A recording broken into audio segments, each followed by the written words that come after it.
Hello po sa lahat. Good morning again. Good morning Grace. Good afternoon na Philippines. Ako po si Pilarina Bibar na taga Cebu. Yan. Mag-video na naman tayo dito sa Center of Athens. Nandito na ako sa Center of Athens. Yan ang municipality.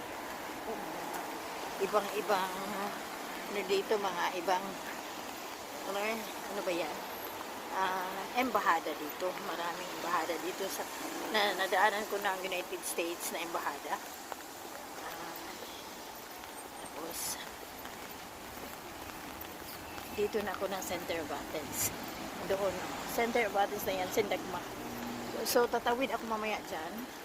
Kapakita ko sa inyo, tatawid ako dyan.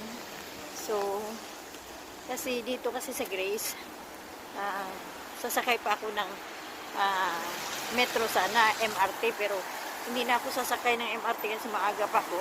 Sasakay na lang ako ng tram para diretso na hindi ako naglipat-lipat. So, yan. May traffic enforcer din sila. Tika lang. Yan, may traffic enforcer sila dyan. Tatawid na ako. Dahil tatawid na. So, doon ako tatawid sa kabila kasi nandun ang tram ko. Yan, red pa. Mga sasakyan doon ang government ng Grace. Yan, ang sa nila, gobyerno,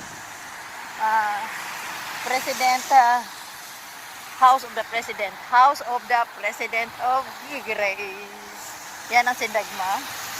Ito ang Grace. Malaking karangalan kung nandito ako. Salamat sa asawa kong kinuha ko sa Lebanon dahil laging doong magulo.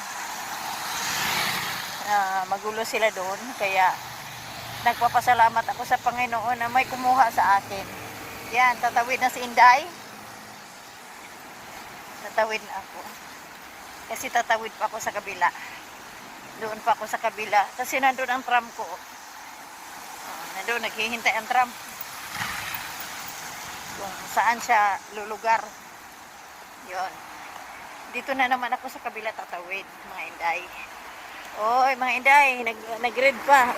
Nandun ang trapiko. May Iliniko pala dito. Pwede pala akong bumaba papuntang Iliniko, pero ayoko na mag-Iliniko. Ayoko mag-train kasi palipat-lipat lang din. Maaga pa naman, mag-tramp na lang ako. Yan.